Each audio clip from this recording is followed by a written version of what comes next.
Just before we get going, we've had audience members coming from all over the world today. We've got some distinguished members from Australia, so welcome to our Australian contingent. Welcome to also to our American contingent as well. It's great to know that British TV is reaching widely across the world. Now, I don't know if you've ever been to a TV recording before. What we don't want is a very quiet audience. We want the viewers at home to know that there's somebody out there. Now, as you know today, we've got a very special celebrity coming to be interviewed on Hero or Zero, and it's really important that you let us know how you're feeling about things. So, just to give you a hint, to get you going, we're going to run you through a few cues, and we want lots and lots of more. So if you'd like to step forward, and if you'd like to run these wonderful people through their cues, please. Right, ladies and gentlemen, when I hold up this board, I want you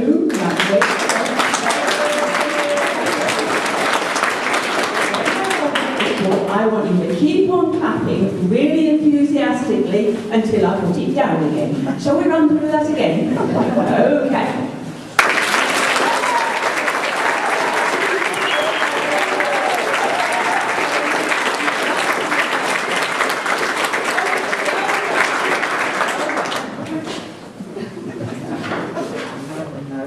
Then there's this one. See how you do with this one.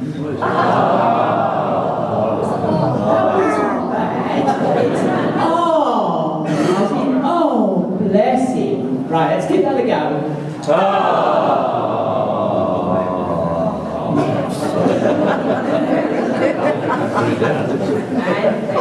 And then there's this one, just in case somebody says something really out of order.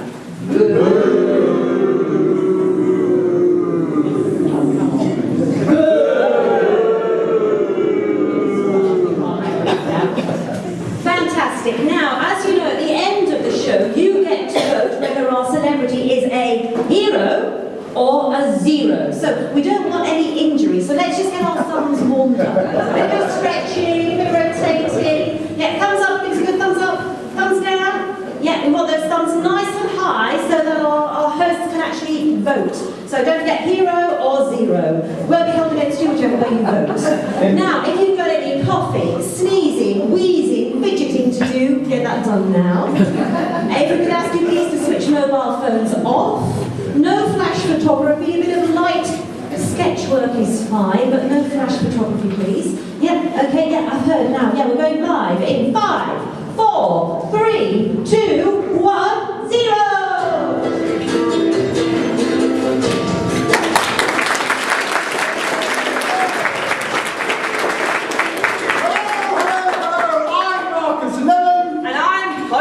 And we're here to ask, hero or zero? You, the studio audience, get to decide if one of our national treasures really is a hero.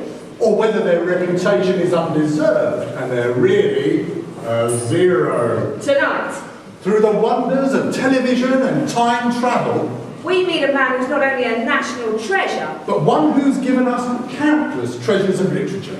Oliver Twist, Ebenezer Scrooge, David Copperfield, Mr. Pickwick, Miss Havisham, and many, many others. Mr. Charles Dickens. His novels were a publishing sensation. But how much do we know about the man who created them? Tonight, we'll meet the real Charles Dickens. We'll meet his family, friends, publishers, and philanthropists. And you, the studio audience, will decide... Charles Dickens, hero or zero? So, please welcome, via telekinetic time travel, our guest, Mr. Charles Dickens!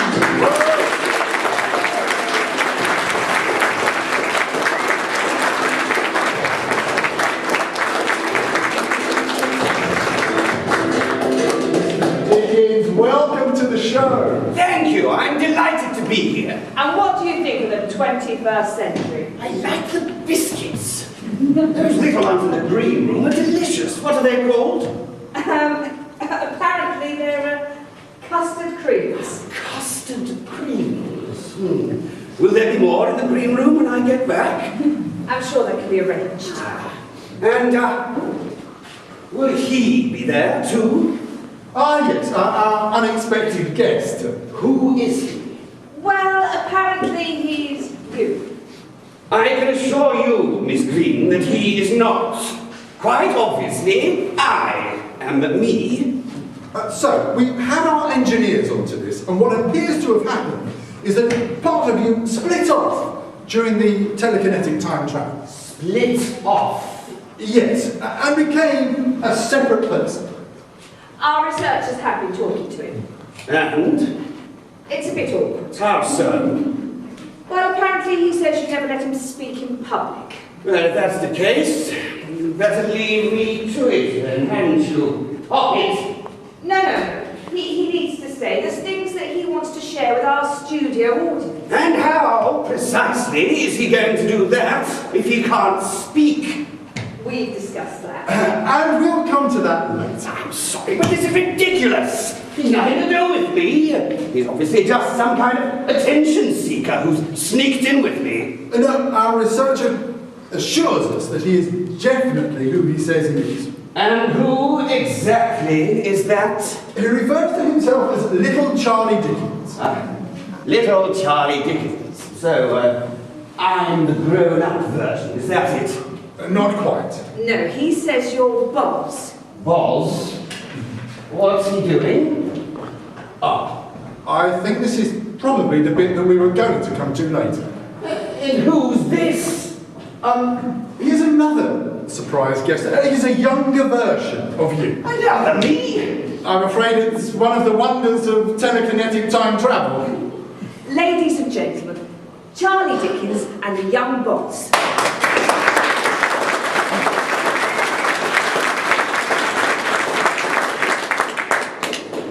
Parliamentary reports. The state of the country is terrible. It's the Tories' fault. The state of the country is terrible. It's the Liberals' fault. Prime Minister, drone. Leader of the opposition, blah, blah, blah. Where's the feeling? Where's the passion? The soul? Reporters write what they see, what happens. Feelings don't come into it. They write about their feelings. The people in your reports. Politicians don't have feelings. They don't write about politicians. Write other things. Haven't got time. Got to do this. Need to be famous. You're never going to be famous for doing this. Every journalist in the country does this. You see it in the papers every day. Tons and tons of this.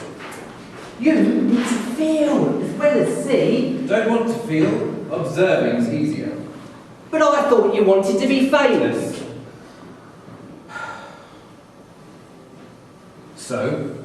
So, we can only be famous if we work together. Why? Feelings make people want to laugh. Makes them want to cry. Makes them want to read more. So, what am I supposed to write about if I don't write about this? Life. London. The real people. The bus drivers. The crossing sweepers. The street girls. Pickpockets. Don't be ridiculous. Nobody wants to read about them. They will when we write about them. We make our readers feel for them. Make them understand what it's like to be them. The secret life of ordinary people. It could work. It will work. We call it Sketches of London Life by Charles Dickens. No. Sketches of London Life by Boz. So, Boz, what made you choose that as a pen? I didn't want to risk putting my real name into the sketches. Not at that stage. I had a reputation to build. Yes, but why Boz?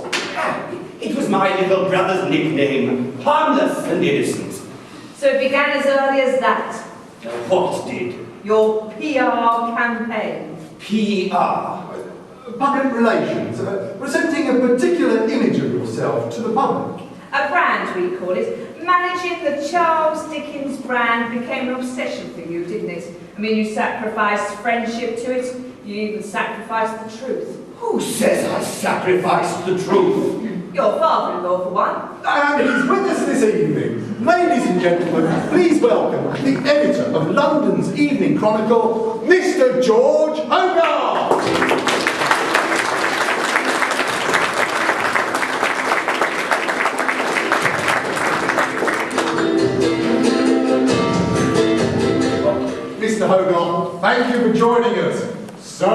Charles Dickens, hero or zero? Oh, hero, undoubtedly. Really? Don't misunderstand me, Miss Green. I'm talking about the way he saw himself.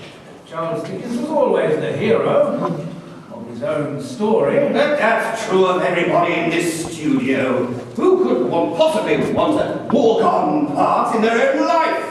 Yes, but you weren't just the main character, Charles. You always had to be the hero. And what you're saying is he didn't actually live up to those parts. What I'm saying is if someone casts themselves as a villain, other people get cast as a villain. You spoke there about a young man chasing his fortune, but in various stories, such young men generally get to fight dragons or outwit a sorcerer. And then they're rewarded with the king's daughter and half the kingdom. But no one ever asks the daughter what she thinks of all of this, of course. Yes, well, I'm not a king, but he did get my daughter's hand in marriage at a spot in my newspaper.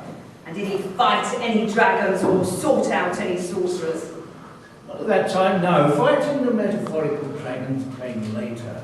But there was something very determined about Charles as a young man. In 8 years, he worked his way up from errand boy in a solicitor's office to being a national newspaper reporter.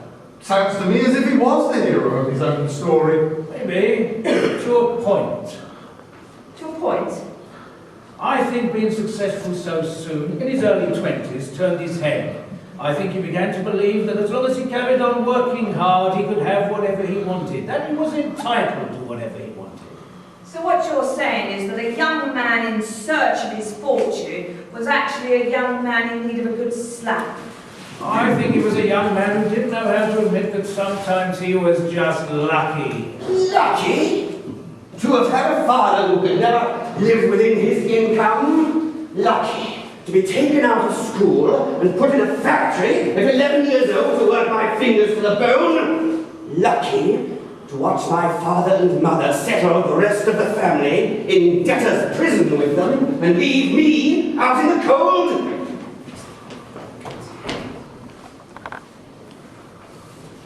Yes, I suppose this is where you first appeared.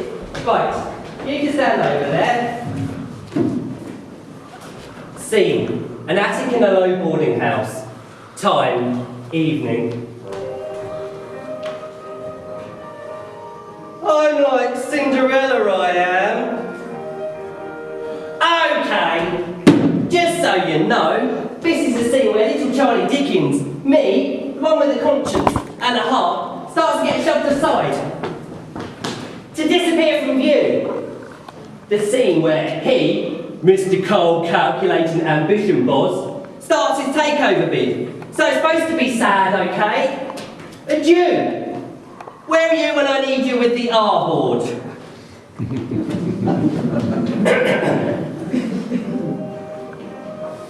I'm like Cinderella, I am. Thank you. Gone are the old carefree days. All I have left from happier days is my old school hat.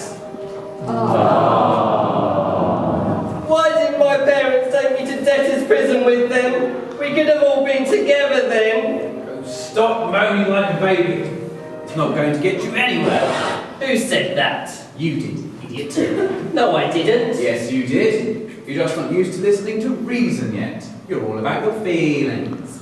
Well, you have to start facing facts. Why do I? Because otherwise, you'll go down with the rest of them. But that's what I want. I want to be in prison with the rest of them. Not that sort of go down. I mean, you'll be poor. You'll be miserable.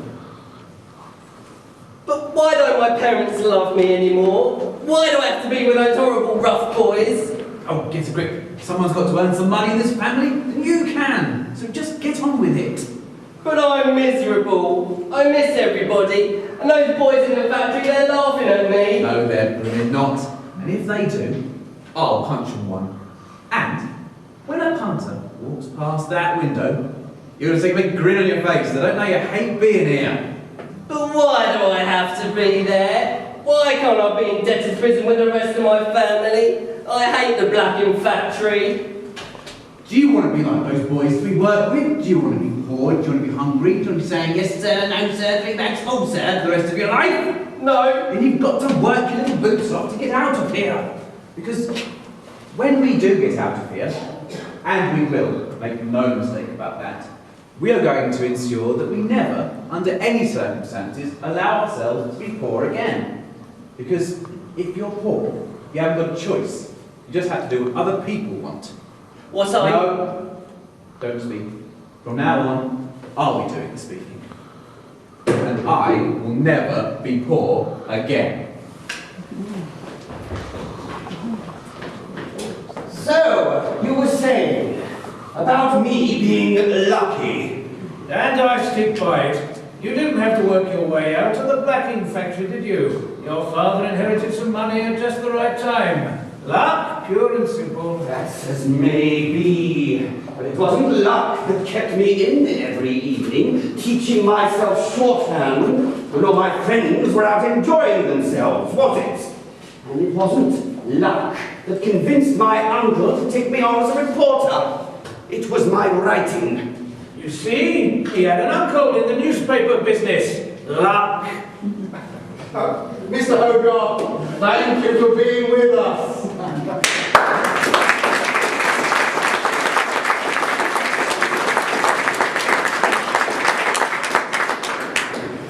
So, Mr. Dickens, you worked incredibly hard. Yes, I don't think it's an exaggeration to say that I worked harder than anybody else I know. It's a wonder you had time to have a family, but as we heard from Mr. Hogarth, your editor, you did marry his daughter. So let's welcome her now. Ladies and gentlemen, Mrs. Catherine Dickens.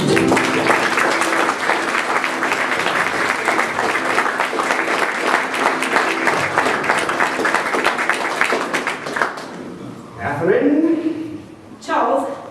It's a peculiarity of the telekinetic time machine that you're never quite sure what physical age the person you're bringing back is going to turn out to be. They always bring with them a full lifetime of memories, but they can manifest at any time in that person's lifespan. Indeed. Several times that person's lifespan. Yes, exactly. I expect you've forgotten that Catherine was once young and pretty, haven't you, Charles? So, Mrs. Dickens, your husband, hero or zero? It's all right, Catherine. Take your time. There's no need to be nervous. It's just so strange to be asked my opinion about Charles. After we separated, he made it very clear that I mustn't talk to the newspapers. Purely for your own protection, Catherine, we discussed that. Hero or zero? Well, I always did think that Charles was like two people. Really? Yes, the social Charles and the working Charles. Catherine? No. Let us speak, please. How are they different, Catherine? Working Charles and social Charles? Well, working Charles was driven, determined to be rich and famous, and sometimes, Yes. sometimes that made him, well, a bit ruthless. And social Charles. Oh, I loved social Charles. He was full of fun and energy. He loved organising parties and plays. Oh, and he adored acting. I think it gave him a break from having to be working Charles. We'll come back to you in a moment, Mrs. Dickens. Meanwhile, I wonder if our next guest will subscribe to the two Dickens theory. Ladies and gentlemen, please welcome Charles Dickens' devoted friend and biographer, Mr. John Forster.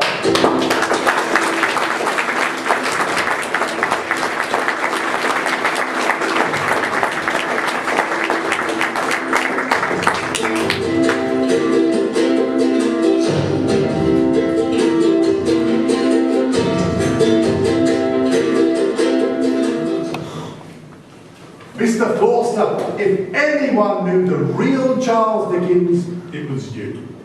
Indeed it would be, yes. We were friends and colleagues for the best part of 30 years. So, Charles Dickens, hero or zero? Well, Charles did work very hard on his character faults, so I guess that makes him heroic. You don't deny he had character flaws, then? Show me somebody who doesn't, Miss Green. Mr. Forster, you first met Mr. Dickens at a very emotional time, didn't you? Yes, it was just after a very tragic event happened within the family. This was the death of your younger sister, Mary. Yes, Mary was staying with us. We just got back from the theatre one night when she collapsed. She died the next afternoon in Charles's arms. I'm sorry. Your sister died in your husband's arms. Yes, Charles adored her, worshipped her. And how did you feel about that? I suppose in those early years I saw it as a reflection of Charles's love for me, that he loved Mary as much as I did. But as time went by, I came to see that there was more to it than that. Go on. Well, over the years, I came to see that Charles put sisters on a pedestal.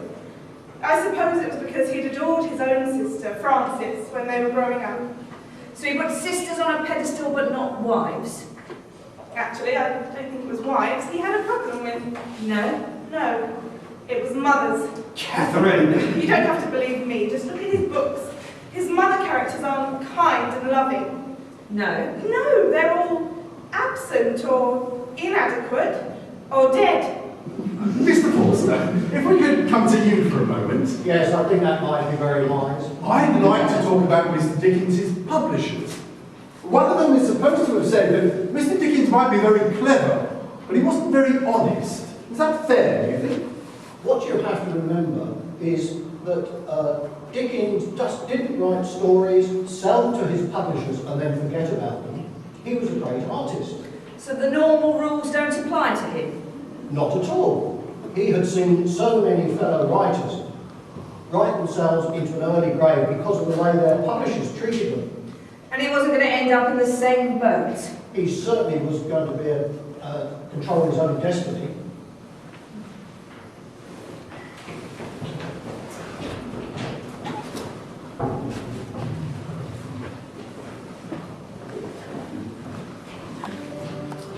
I say, Dickens. Yes, Macrone. People seem to like your sketches by force. What do you say to publishing them in book form? How much? £100 and I get copyright. Done. Good old book. A book at last. I am a literary man, but this is just the beginning. Dickens, old chap. Yes, Chapman. Yes, Hall. Your sketches for Macron are doing a roaring trade, so we've got a proposition for you. Yes. Yes, a monthly serial along the lines of the sketches. How many months? Just so long as you can keep convincing the public to buy it, old chap. Very well. Done.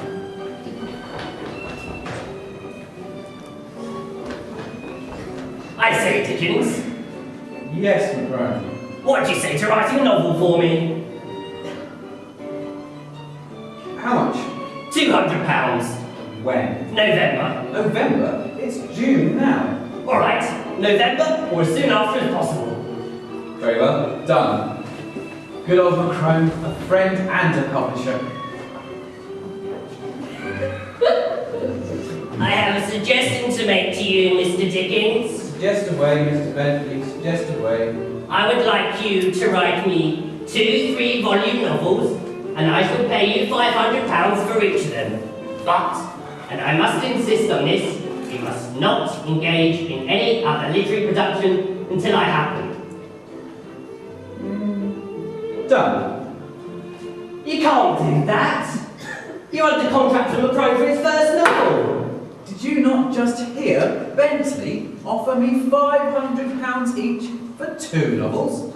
Macrone can't expect me to write for 200, but it's obvious to someone like Bentley that I am worth 5. But what are you going to do when Macrone tells everyone what you've done? It'll ruin your reputation. Everybody will know you can't be trusted. What everyone will know is I'm not going to sell myself short, that they'll have to make sensible offers if they want to publish my work. What about Chapman and Hall? They're not going to like it when you tell them you can't write for them. What are you talking about? You agreed with Bentley, no other literary productions, until you've given him his first 2 novels. Wow, the Pickwick Papers don't count. Bentley just meant I'm not supposed to write novels for anybody else. Now clear off. I've got a name to make.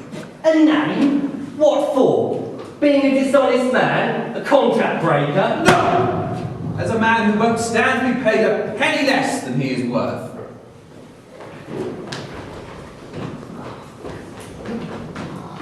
So, the charges stick then.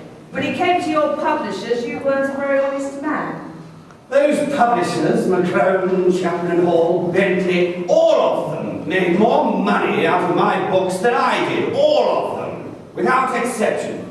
Publishing is a cutthroat business. If a writer doesn't look out for his own interests, Miss Green, believe me, nobody else is going to. So all's fair in love and war and publishing. Whatever I did or didn't do, publishers were desperate to keep me.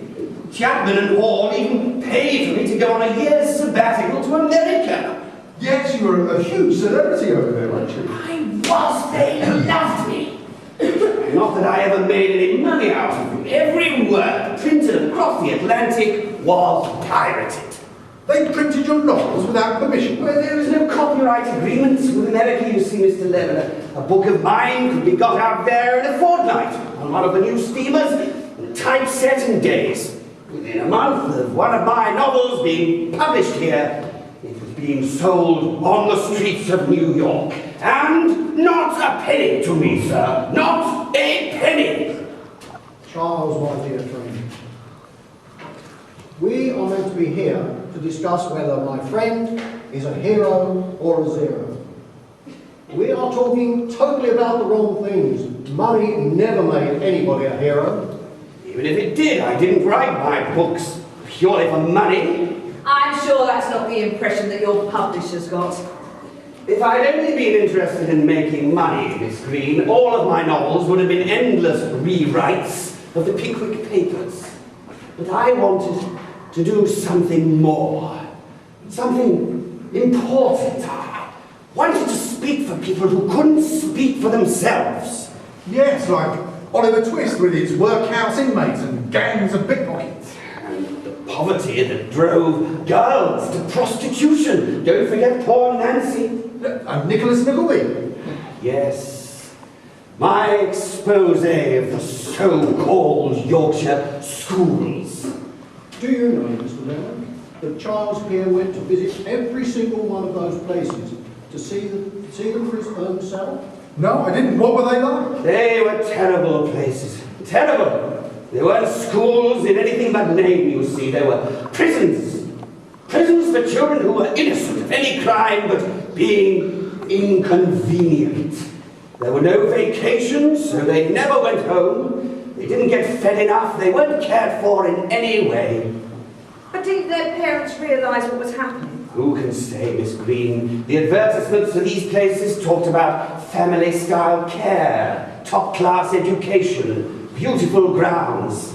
In fact, the headmasters took the parents' money and lived the high life, while their so-called pupils starved and slaved for them. Why didn't anybody do anything? They did. Investigations were carried out, but very little changed. Take Bowes Academy. Its principal was prosecuted for mistreating two boys who went blind through malnutrition. Even after the investigation, things didn't improve much. Pupils regularly died at Bowes Academy. Died? Yes. Do you see why I was keen to expose these places, Miss Green? Do the Boys' Hall was no exaggeration. Something had to be done.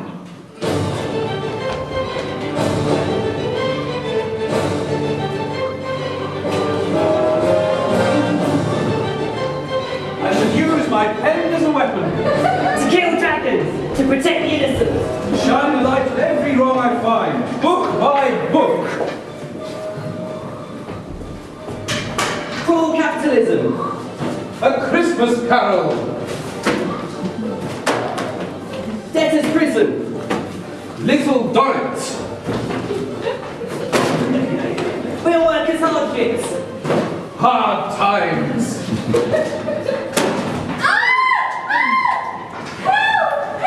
I shall save you. Bad dragon. Out injustice. Out poverty. You have no place in my England. Save me!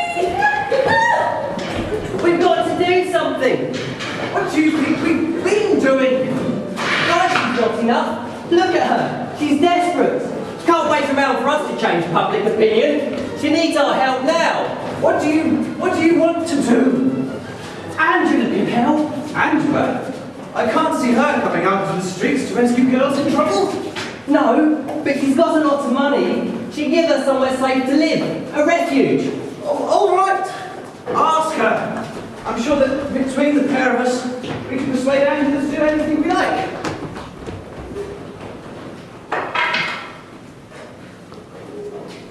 Ladies and gentlemen, please welcome Miss Angela Burdett Coots.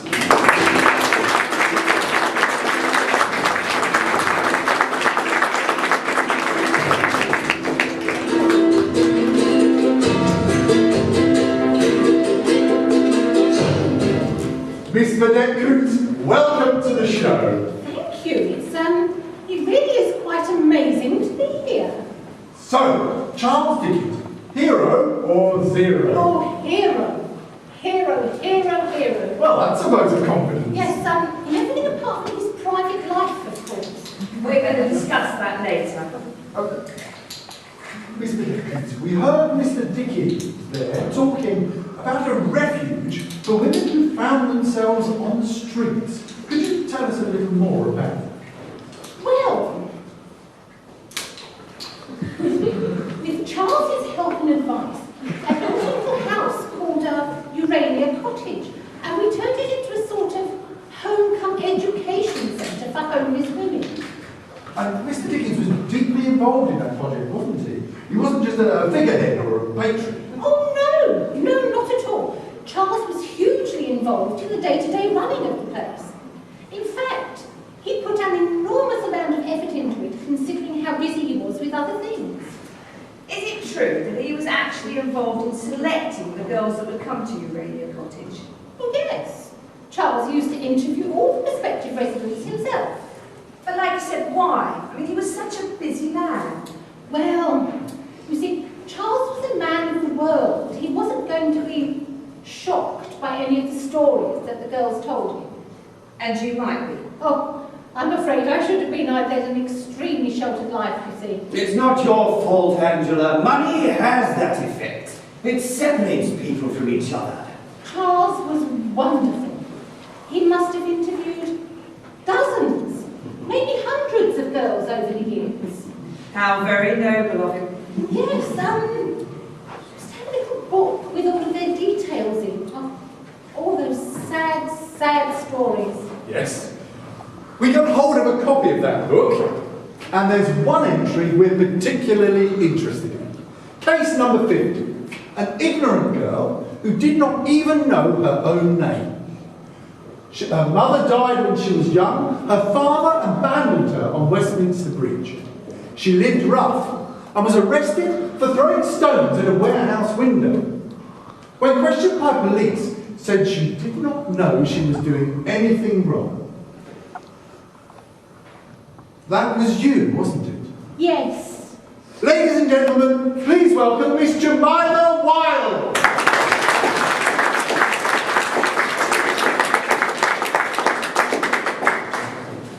Now, Jemima, please could you tell us how you came to be at Urania Cottage? Well, the prison warden told me about it, and I thought it sounded all right, so he come to see me. Who came to see you? Charles Dickens. Charles Dickens himself came to the prison to speak to you To about see- Urania Cottage. To see if I was suitable. Well, I didn't think I would be. Well, like you said, I was ignorant. Before I went to the cottage, I didn't know how to behave. So what did Mr. Dickens talk to you about in the prison? Well, he told me about the house rules and about how I'd, What else did he tell you, Jemima? well, he told me about the house rules, as I said. Those rules, they were harsh, weren't they? I mean, you weren't allowed to own any of your own private property, the clothes you wore weren't your own, and you were allowed no privacy. Madam, I didn't know what the word privacy meant in them days. I was so ignorant. Well, all I knew was that they were my clothes. And, as long as I stayed at the cottage, they were mine to wear. That's all I cared about. Were the punishments harsh? Harsh? There was hardly any punishment at all. Do you know, all the time I was at the cottage, not one girl got beaten, not one. It was like heaven, it was. And what did you learn while you were there? Everything. Yeah. How to say my prayers, how to sit down and eat nicely, how to say please and thank you, how to wash crocs without breaking them, and glasses. Do you know, I'd never held a glass before in my life, and they taught us how to say, good, I didn't know for it myself. And they taught me not to swear when I'd done it. And did you run away? No, fear. But girls did, didn't they? Yeah, them that couldn't learn the rules all stick to them. And what about when it was time to leave Urania Cottage? What then? Well, Mr. Dickens asked me if I'd like to go out to Australia to become somebody's wife. And you went just like that? Well, what have I got to stay here for? I've been in Clink. Nobody's going to give me a job here, are they? So you went to the other side of the world to marry a man you'd never met before? Not half. Mr. Dickens said he was a farmer and he'd give me a roof over my head, food in my belly and clothes on my back. And I'd be a wife, not a servant. You think we sold them into some kind of domestic slavery, don't you, Miss Green? Well, you're wrong. The new life overseas was the first real freedom a girl like Jemima had ever had. Freedom from poverty and starvation and abuse. Don't forget this was the 1840s. You can't judge us by the standards 170 years later. Can I say something to Mr. Dickens? Of course. When the prison warder told me you were coming to speak to me, when he said you were a kind man, well, I was so ignorant, I didn't know what the kind meant. I'd never heard of him. When you sat down and you talked to me, do you know what, Mr. Dickens? You were the kindest man I'd ever met, and the only one who ever listened to me. Thank you. Miss Burdett Coutts and Miss Jemima Ryle!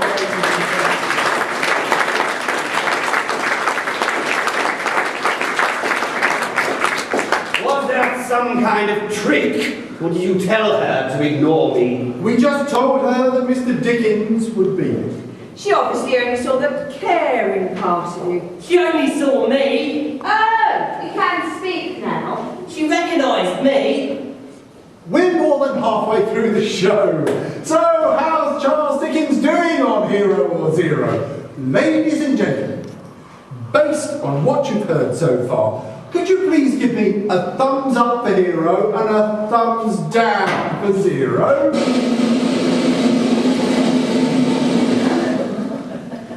Well, perhaps our next topic will shed a slightly different light on Mr. Dickens. We've got to the part of the show where we're going to... Just a moment.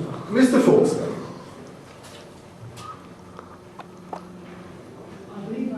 I believe I know what or who your next topic of conversation is going to be. And you're just not being very fair. Well, how are we not being fair? Well, for instance, the audience will think that all Charles did was write a few socially acceptable books and put up some money and help for a refuge for fallen women. Well, Mr. Forster, you can't expect us to put everything into a show like this. I mean, it's just the highlights. But that's the point. He was much more than highlights. He was a man of great depth. Go on. Well, as soon as Sketches by Boz was published and Pickwick Papers came out, people started to write to him to ask for money and for help. Well, surely he didn't become famous straight away. No, but because he was able to do this, people were reading the Pickwick Papers. They were waiting and counting the days, even the hours for the next instalment to come out. Like people queuing for the latest Harry Potter. Who's Harry Potter? Never mind. Even people who couldn't read knew about the characters in Pickwick because of the advertisements. Adverts? What adverts? People loved the characters in Pickwick, so they started to use them to sell things. There was Sam Weller with his corduroys, there was the Mr. Pickwick cabs. Charles' image was absolutely everywhere. Everybody knew about him. Merchandising. Celebrity endorsement. So, he became famous straight away. That doesn't make him a hero. No, but because he was so famous, charities would come and ask him to be their representatives. There was the education reforms. Yes. There was the I think Great Ormond Street Hospital. He worked for them all. He sat on their committees and he raised a tremendous amount of money for them. That was me. I wanted to leave England a better place than I found her. I didn't, I suppose? Well, your first question was always, what's in it for me? Yes, well, who was going to look out for me if I didn't, eh? Who? Nobody, that's who. Nobody had looked out for me since I was a little boy. You keep quiet. I liked it better when you said nothing. Right, calm down, please. Now, I don't know what you thought we were going to discuss next, but I was intending on discussing his role in the Guild of Literature and Art. Don't make me laugh. We all know what happened to the Guild. Aren't you going to correct them, Charles? Don't start, Catherine. Correct what? Charles never called it the Guild of Literature and Art. In our house, it was always known as the Order. The Order? Yes, as if the members were a band of medieval knights who'd sworn an oath to defend each other to the death, when all it really was a bunch of writers looking after each other's financial interests. You never did understand the nobility of the literary calling, Catherine. Maybe that's because I wasn't shown much nobility, Charles. The Guild of Literature and Art Was a failure. Isn't that a little harsh, Catherine? No, John. You know as well as I do that all the Guild really did was provide an outlet for Charles's desire to put on plays. The idea that he was doing it to raise money for struggling artists was just the perfect excuse. It was not an excuse. We raised huge amounts of money for the Order. Our plays were extremely popular. Ah, yes. Like the play that your friend Wilkie Collins wrote. The Frozen Deep. The Frozen Deep, yes. We did that one to raise money for poor Douglas Gerald's family. It was a huge success. Do you know, the Queen and Prince Albert asked for a private show to be put on just for them. Oh yes, The Frozen Deep was a huge success for you, Charles, but it ruined my life. Do you know the irony of it, Miss Green? Douglas Gerald's widow and children said that they didn't want any fuss made, that they didn't need financial support. That play never needed to be put on in the first place. No young actresses ever needed to be involved. Everything ready for the Frozen Deep? Programs? Costumes? Lighting? Good, good. Oh, I love a play. The drama, tension, the grand sweep of emotion. The power to be anybody you like. The thrill of knowing the audience is in the palm of your hand. To say, feel, do anything you like. The power to make the audience fall in love with you. Is that what we're going to have to make do with, do you think? What? Make do with what? With the love of the audience. Are we never going to find that one great love? The one true love that can make everything come right? Best not to dwell on thoughts like that, Charlie. They'll drive you mad. Stick to making the audience love you. You know where you are with an audience. You're right. The audience will be my one great love. Yes, well, hold your horses. We've got to see these actresses first. Ah, here comes one now. Who is she? Hang on, I've got her name here. Miss Ellen Turner, also known as Nellie, 18 years old, acting family, been on the stage since he was a small child. She's a princess. A proper fairy story princess. The sort you go out and fight dragons for, kill ogres for. The sort that happy ever afters were made for. Yes, we could be happy ever after with her. Happy like we've never been before. Then let's do it, Charlie. Let's defy the dragon of convention, the ogre of family, and just do it.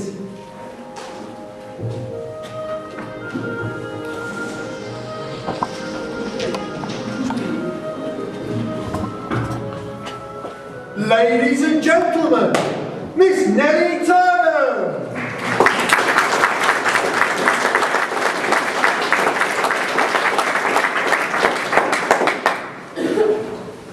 Miss Turner, Charles Dickens, hero or zero? No, my dear. I'll answer that. I'm sorry, but I'm not going to allow you to ask her that kind of question. So, you're going to insist on speaking now? It was Nellie that showed me my true voice, my one true self, and I'm not going to allow her to be harassed. Excuse me. Please, don't go. Catherine, please stay. I can't. Catherine. No, I'm sorry. I had enough of pretending I didn't mind sitting in the same room as her, but... Did you know? While the whole of London were talking about Charles and this young woman, he made me pay a social call on her and her mother. I've never been so humiliated in my life. Not even when a necklace he'd bought for her was delivered to me by mistake. No, I'm sorry. I'm not going to sit here and be humiliated again. Catherine, allow me. Mrs. Catherine Dickens and Mr. John Forster!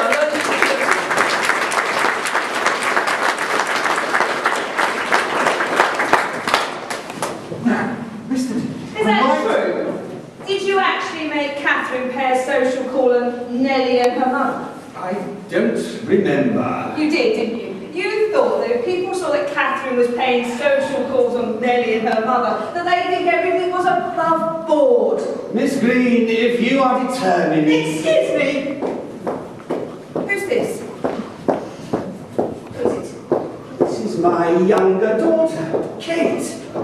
How did you get here, Miss... Mrs. Peregrine, Kate Peregrine. I was hoping you would know how I got here. Well, it must have been with the telekinetic machine. You must have travelled with someone else. Now, you've been very nice and respectful to my father. Respectful? You think they've been respectful? But you don't know him like I do. Well, have we missed something? Yes! You've missed the one character trait which explains him. Which is? He always had to be in charge. In charge of what? Well, everything. Sitting there, I heard a wonderful phrase, control freak. It's perfect. It suggests that if he wasn't in control, he would go a little bit mad, which is exactly what used to happen. Just because I like things done to a certain standard. I'm not talking about standards. I'm talking about the fact that there were two ways of doing things in our house. Your way or the wrong one. Katie, why are you so angry? Because you watched that charade just now with a stupid smile on your face. Because you chose to see the end of your marriage as a great, exciting, romantic adventure. But wait! You asked me why I'm angry, and I'm telling you. Falling in love with Nellie may have been romantic for you, but it ruined my mother's life. You ruined my mother's life. You didn't even have the decency to tell the truth about your separation. You tried to blame it all on her. I didn't blame Catherine. It was simply necessary to admit, sadly, that she wasn't suited to being the wife of a successful author. Oh, is that so? Yes. To tell the truth, we've never really suited each other at all. It's a shame, but there it is. That's the story you've told yourself, is it? It's not a story, Kate. It's the truth. So what happened to your darling little mouse? I beg your pardon? When you first married my mother, your nickname for her was Darling Little Mouse, wasn't it? Well, I don't really remember. It's a long time ago. I suppose I might have called her that once or twice. And when you first set up home together, you told her that all the literary men of London would flock to your house, didn't you? Can't. You loved her then. You thought she was a good wife for a successful author then. Yes. Well, if I did, I was mistaken. Time proved that she wasn't up to it. What you mean is, as time went by, she couldn't confine herself to adoring you and to being radiant and charming to all your literary guests. Well, surprise, surprise! She was bearing you a child almost every year. You're speechless, Father. But it's a pity you didn't have a bit less to say when you were busy getting rid of my mother. I wasn't getting rid of her. Yes, you were. You were getting her out of the way so you could carry on your clandestine relationship with Nellie here without feeling guilty. My relationship with your father was not clandestine. Oh, is that right? So you went to his readings and his charity dinners on his arm, did you? Took you to meet all his famous friends, did he? His friends, our friends, used to come to us. We didn't need to parade ourselves. Our relationship was private. Private? Exactly. He kept you hidden. Oh, good grief. Nellie faced facts. He even came to visit you in your little house under an assumed name. That was only because he didn't want to be the great Charles Dickens when he was with me. He was tired of all that. He just wanted to be himself. He wanted to be an ordinary man with an ordinary life with the woman he loved. Is that what he told you? Yes. Charles loved me. He wanted to be with me. He wanted to be with me all the time. No, Nellie, but it suited him when he wanted a respite from work and fame. No. You're trying to make it sound as if he and I lived some sort of fairy tale. But you're wrong, Kate. He worked on his books when we were together. Didn't he tell you? He used to read each new chapter to me. He said he did his best work with me there. Didn't you, Charles? Tell her. He said I was his most perceptive critic. Nellie, my dear. You did, Charles. You know you did. You're trying to make it sound as if he and I didn't live in the real world. Well, we did. We were just trying to live privately in it. You can tell yourself that if you like, but the truth is, he was hiding you from the real world. Do you remember how embarrassed he was that day when you bumped into my brother Charlie while walking in the park? Only because we were very new together. He wasn't expecting to see Charlie. He moved you to your little house outside London specifically so he would never be caught in that position again. No, it was so that he could be himself, away from the limelight. And because I wanted to protect you, Nellie. To keep you away from the corrosive gossip the newspapers have picked up. Is that why you sent her to live in France? To keep her away from the newspapers? I always loved France, you know that. The whole thing almost came unstuck when you were travelling back from Paris that last time, didn't it? When the train crashed at Staplehurst, you had to hustle Nellie off while you stayed and played the hero for the journalists. I wasn't playing the hero. You were always playing the hero, Father! I'm glad you mentioned the Staplehurst race. Later! First, we need to deal with the way he treated my mother. As soon as Nellie came on the scene, my poor mother had to go. You couldn't have the public blaming you, could you? I didn't want it to come to a separation. I tried to keep things civilized. Oh yes. You suggested that when you wanted to be in the townhouse in London, my mother should move to the country house in Kent. And then when you wanted to go down to Kent to entertain your friends, she should move back to London out of the way. Well, amazingly, she declined that kind offer. What I tried to achieve... And then you came up with that bizarre idea that she should live upstairs in the London house while you lived downstairs. You may just as well have asked her if she wanted to play the mad wife in the attic. I wasn't asking her to play anything. I was trying to find a solution that would be comfortable for us both. No, you were trying to find a solution that would keep the state of your marriage out of the papers. And when that failed, you went on the offensive. You, come up here. Me? Yes, you. But it wasn't me, it was him. I'm too young, no beard. Oh, don't play the innocent with me. I arrived here the same way you did. I've come back as you've seen me, but I was 89 when I died, and I can remember everything that happened. Yes. Right to the end. Yes.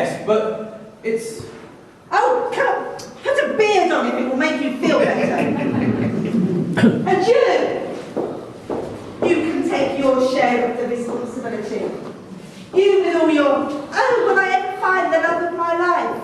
You with your weakness for beautiful young women, with your pathetic, what was that phrase you used? Midlife crisis. Yes, you and your midlife crisis were responsible for the worst things that Charles Dickens ever did. Now, get over there with your ambition and show them. You hear that? She says it's all your fault. That's not fair. All I did was fall in love. I've never been in love before. Oh, come off it. You were always in love with some gorgeous young thing. Not like with Nellie. Anyway, you're always trying to cover it up. I'd have told the world. I'd have shouted my love from the rooftops. Yes, because you're an emotional imbecile. Is it any wonder I had to keep you quiet? Oh, for goodness sake, take some responsibility. It was his fault. You abandoned my mother, the mother of your 10 children, without a second thought for her. And you tried to make it look like an amicable agreement so your public wouldn't turn against you. Words were always your weapon. You wrote your own version of the truth, starting with a letter to your friend Forster. Read it. No. Then I will. You must understand, John, that poor Catherine and I are not made for each other. Her temperament will not go with mine. You were trying to persuade yourself that you never loved my mother. Stop yourself feeling guilty about leaving her. No, that's nonsense. Foster and I were friends. I wanted him to know that this wasn't sudden, that I'd been unhappy for a long time, that we both had, Catherine and I. Those letters had one aim and one aim only. To keep people on your side, then and forever after. What was it you called it earlier? Public something? PR, public relations. Oh yes, my father's public. Nothing was allowed to endanger his relationship with them. It wasn't just John Forster that your father wrote to about the end of his marriage, you know, Kate. He wrote to me as well, more than once. And one of those letters was about you and your brothers and sisters. What did he say? Well, he said that your mother was very cold towards you, that she'd never loved you as her mother should. Oh, I knew there was no truth in it. I'd seen Catherine with all of you often enough to know that it was all make-believe. Couldn't you see that it was all an act? That you made them behave as if they loved her. They didn't really feel any affection for her. It was all make-believe. There may well have been some make-believe there somewhere, Charles, but I don't think it was coming from Catherine or the children. Oh, but it was. And it was very bad for the children to have to pretend like that. I had to do something. We've got to do something. There's gossip on every street corner about Nellie and me. She's beside herself. It's okay. I'll take control of the situation. How? By using the press. People trust what they read in newspapers. We can stop all this gossip now. What are you going to do? I'll put out a statement. In Household Words? Shall I put it out in my own magazine? Well, obviously in Household Words. But I'll also get the Times to print it. The Times? Will they do it? Of course they will. They'll love it. Charles Dickens bears his soul to the nation. It's newspaper gold. And once it's in the Times, by that afternoon, all the other newspapers will be quoting it too. What are you going to say? We're not going to mention Nellie, are we? I don't want her to be upset. Of course I won't mention Nellie. I'll be dignified. I shall say, it's very sad, but the whole situation has been discussed and sorted amicably, and that the children are in agreement with the separation. No one's going to believe that. Edward's barely 6. Well, the older ones then. I'll say that the whole matter has been finalised, and everybody is satisfied with the situation. And you think they're going to believe that? Yeah. They will if we make Catherine put her name to it as well. So, did Mrs. Dickens retaliate with a statement of her own? Didn't you hear what he just said? He made her agree to his version of events. He would never have let her near a newspaper with her own side of things. We're nearing the end of the show now, but there's just one more thing I'd like to speak to you about, Mr. Dickens. The Staplehurst rail crash. The train was running from Folkestone to London. 3 people travelling. First class from Paris. Dickens and Nellie. And old Mrs. Turner. At Stevenhurst, nobody saw the alarm. There were works on the bridge. Tracks were taken up. Brakes, wheels, sparks, flew. No time to stop. Train comes down. Broke in two.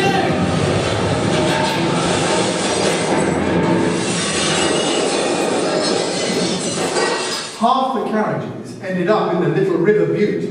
Your carriage came to lay rest near a riverbank. You crawled out through the window and went in search of a guard. The guard recognised you. All right. That's enough. I'll take it from here.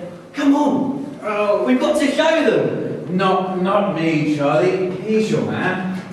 It's true. The crash happened in 1865. You were 53 years old. So, come on. What do you want me to say? I want them to know that I wanted to help, that I cared about those that were injured. But you just wanted to make sure that nobody knew Nellie had been with us. Oh, yes, I was the cold, heartless one, again. You can't deny facts. You told Nellie not to give her name if you was asked for it. You even gave her an excuse. Say it so your friends and family won't be worried, you said. In case they hear about the accident before you have a chance to tell them. Well, is that what you told her to say? It's all right. But I was concerned for her. She had an injured arm. She needed medical attention. The last thing I wanted was for her to be held up by a lot of journalists asking intrusive questions. Oh, come on. You just didn't want the rumours to start again. Is it true that you spent hours carrying water to injured people in your hat? Yes. But it wasn't as amusing as it sounds. You have to be pretty desperate to drink out of somebody's hat. The newspapers all carried a picture of you helping a young woman. Yes. Mr. Dickens and his little Nell. What the papers didn't show was the horrible scenes of dead and dying people all around us. They also didn't show you helping a severely injured young man from the train. Did you really take him to Charing Cross Hospital in a carriage? Yes. And you visited him for weeks afterwards? Yes. But none of that was in the papers. Helping a young man didn't make such a good story as offering a hatful of water to a pretty young woman. Forster implies in his biography that you never truly recovered from the crash.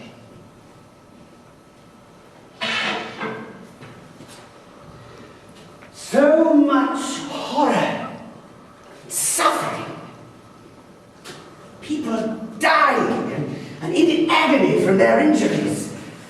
How could a person really recover from that? You didn't give evidence at the inquest into the crash, did you? No. Because you would have been under oath, and you would have had to have declared who you were travelling with. Not solely for that reason. But it is part of the reason.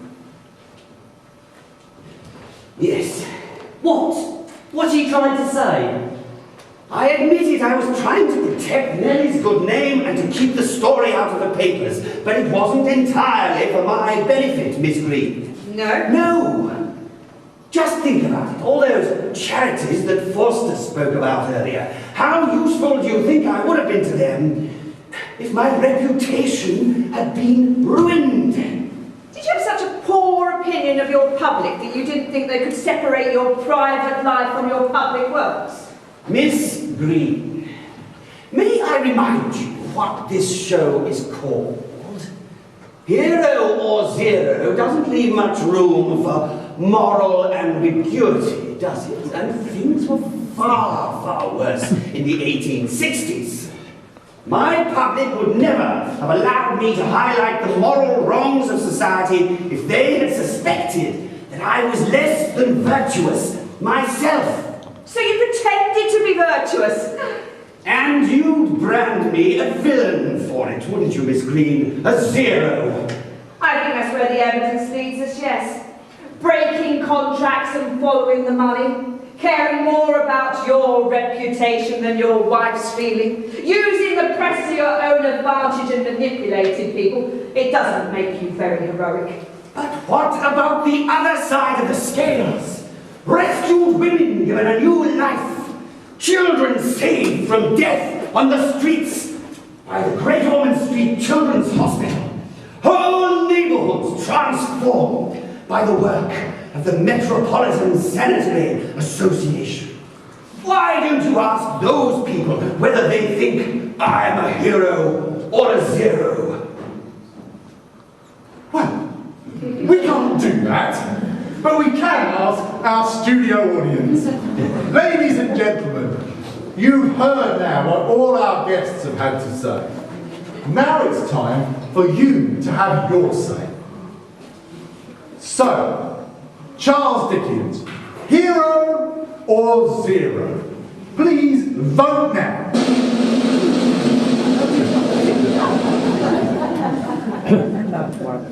Well, on the basis of this admittedly unscientific vote, we can announce that Charles Dickens, journalist, novelist and social activist, is a hero!